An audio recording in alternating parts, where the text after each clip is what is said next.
Alors, qu'est-ce que je pourrais dire encore sur le harcèlement que je subis depuis juillet 2014? Ce qui veut dire qu'en juillet de cette année, 2021, ça fera 7 ans de harcèlement. Il y a un film américain, 7 ans de réflexion. Moi, c'est 7 ans de harcèlement parce qu'un manchot cul-de-jatte ne sait pas ce qu'il veut. Parce que tantôt, il va en Chine baiser une femme dentier CMU, j'embarquais et cheveux raides et face aplatie. Et tantôt, il se tape une rouquine Audrey Down, une soi-disant poétesse qui écrit comme un pied. Passons.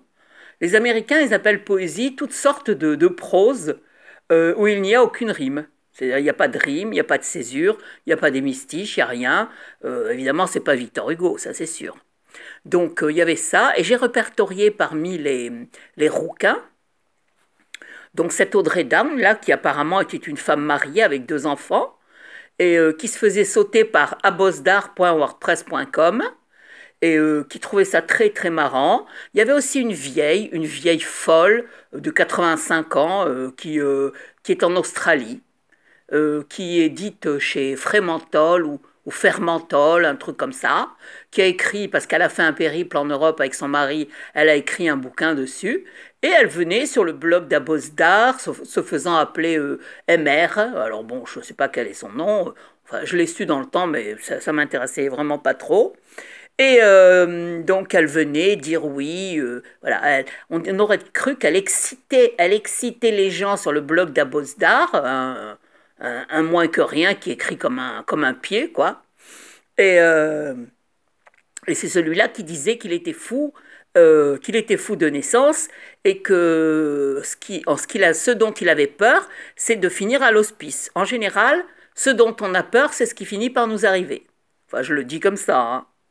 Je suis une ésotériste, hein, une parapsychologue, d'accord? D'accord? Ok.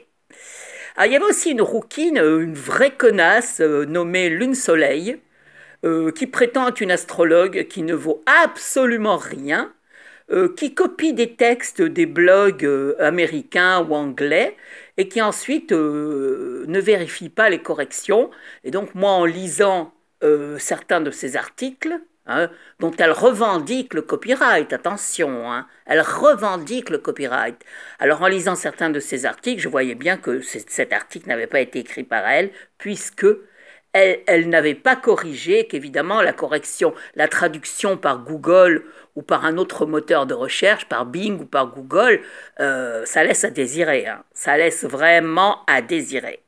Donc il y avait déjà ces deux rouquines, là, Audrey Down, Lune Soleil. Il y avait aussi un taré qui s'appelait Daryl Reilly, qui était sur Facebook. Et je ne sais pourquoi, ce taré disait, oui, quand je vois tes yeux bleus, il ne parlait pas de moi, hein, vous voyez de qui il voulait parler. Je n'ai pas besoin de vous donner le nom.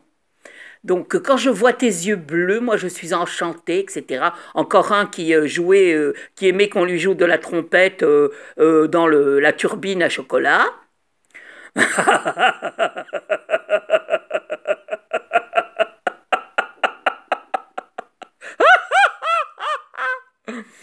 Bon, j'en avais repéré 4. Qu'est-ce qu'il y avait? Alors, il y avait donc l'Audrey Down, la Lune Soleil, le Daryl Reilly, une espèce de merde rouquine, quoi. Les rouquins sont souvent complexés, hein, parce qu'évidemment, on les prend toujours pour les enfants du diable, etc. C'est leur couleur de cheveux qui fait ça. C'est pas moi qui ai inventé le dicton, oui, si tu es roux, tu es fils ou fille du diable, hein. Il a été inventé depuis la nuit des temps. Moi, je ne fais que le répéter. Et je ne prétends pas que ces gens-là soient fils ou filles du diable, parce que je pense que le diable est quand même très très intelligent, et s'il avait une fille à choisir, qui il choisirait? Il choisirait la meilleure, c'est-à-dire moi. Donc voilà, c'est rouquin, il y en a encore un autre, mais je me souviens plus de son nom. Tourou, tourou, tout, tout, tout. Alors donc il y avait la chinoise à face aplatie, les 4 rouquins dont un je ne me souviens pas, il y avait le Abosdar qui faisait semblant d'être un jeune alors que c'est un vieux bonhomme qui est à la retraite. Il y avait la vieille qui en fait est un vieux, la vieille du Brésil, hein. Il paraît que le Brésil, tiens en passant un aparté, il paraît que le Brésil est un des pays les plus contaminés où toutes les 6 minutes meurt quelqu'un du Covid. On dirait que les pays qui ont été méchants avec moi, les gens qui ont été méchants avec moi, ils vont être lourdement châtiés. Lourdement. Bon, c'est pas moi qui commande, hein, c'est là-haut. Hein. Faut demander là-haut. Demandez à là-haut ce qui se passe. Eh oui. Donc, tous ces gens-là qui me harcelaient, je ne sais pas pourquoi. Moi, tout ce que je voulais savoir, si c'était un mec qui m'intéressait, vous savez qui c'est, j'ai pas besoin de dire son nom. Tout le monde disait de lui sur Twitter qu'il se faisait sucer le machin, le service 3 pièces en guise de sexualité. Et que la nuit de noces pour une femme avec cet homme-là, ce serait la braguette ouverte à faire de la sucette durant toute la nuit. Donc moi, je voulais me renseigner. Alors je disais, je lançais comme ça des trucs en disant oui, oui, c'est ça, c'est ci, c'est l'autre. Et ben, en retour, je me faisais harceler par des gens que je ne connais pas. Une vieille taupe schizophrène qui a les 2 jambes tordues, tellmeaboutit.co. Elle s'appelle Michel Marie. Sa fille qui s'appelle Alexandria, qui venait se présenter. Elle mettait sa photo à l'arrière d'une voiture avec une autre blonde. Comme moi, je disais que j'aimais les blonds, évidemment, on essayait de me sortir le plus de blonds possible. Mais bon, c'est pas parce qu'on aime un blond qu'on va aimer tous les blonds, ni surtout toutes les blondes. Donc elle se mettait comme ça avec sa fille Alexandria. La fille Alexandria, elle avançait dans un fauteuil roulant. La mère, elle a les 2 jambes tordues, un pied qui rentre en dedans et l'autre qui est de l'autre côté. Donc un problème aussi aux jambes. La vieille du Brésil, quand vous voyez sa photo, vous courez.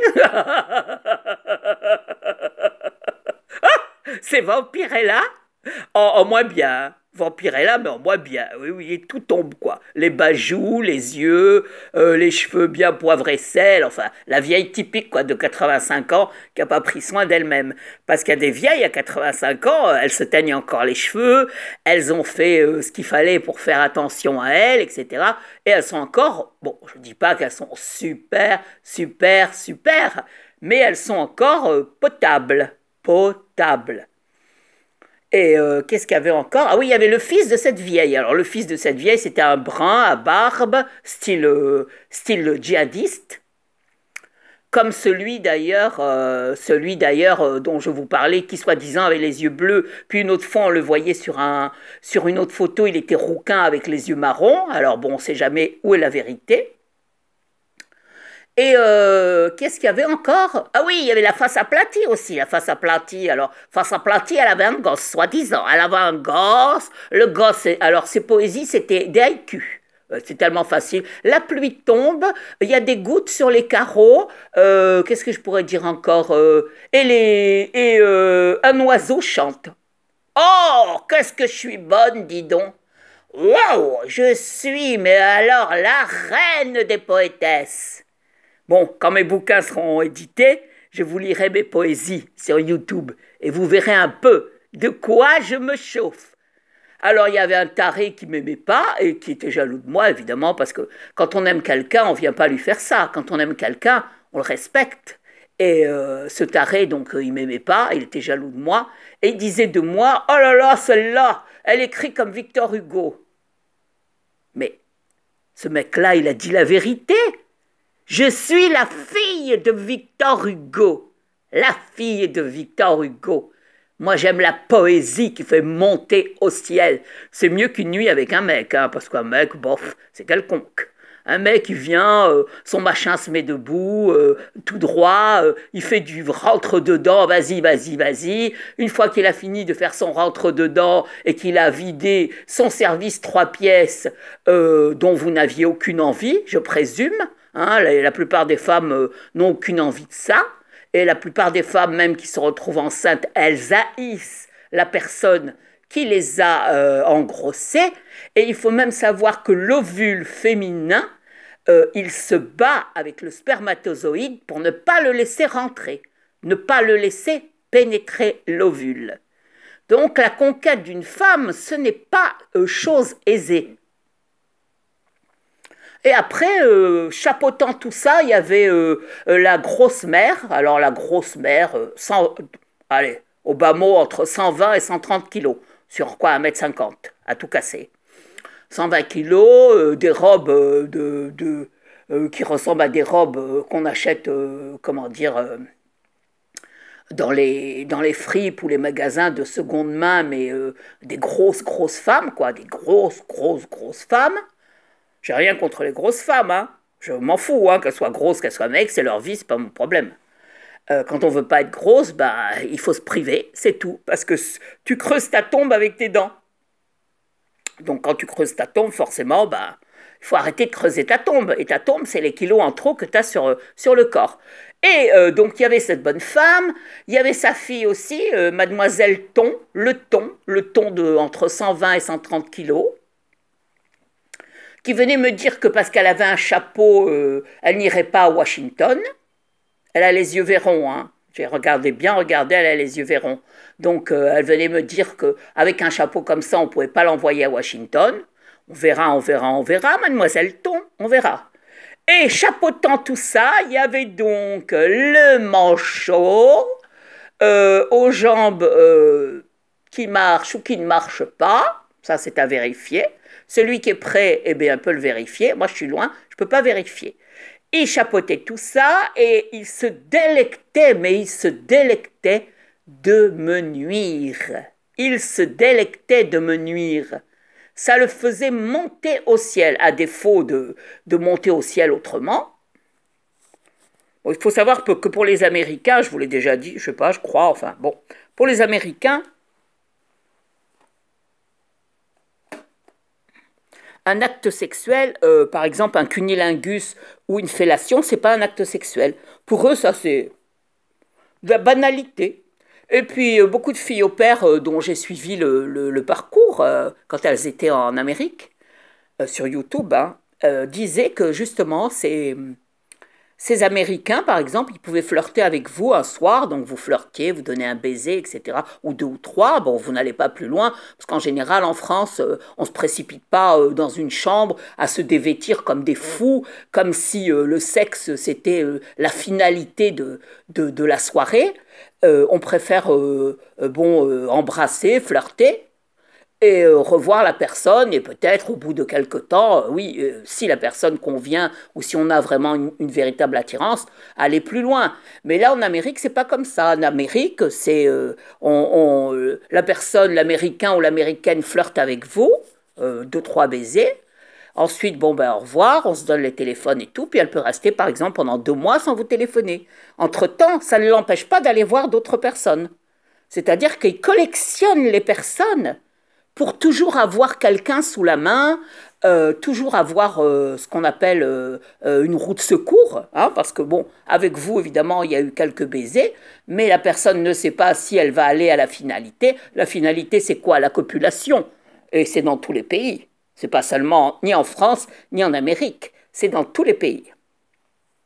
Donc cette personne ne sachant pas si avec vous, la copulation va être finalisée, donc elle voit d'autres personnes. Peut-être qu'avec elle, si elle sent que la personne est plutôt frivole ou facile ou je ne sais quoi, enfin bref, plus réceptive à la finalité, c'est-à-dire à la copulation, elle va donc avec cette personne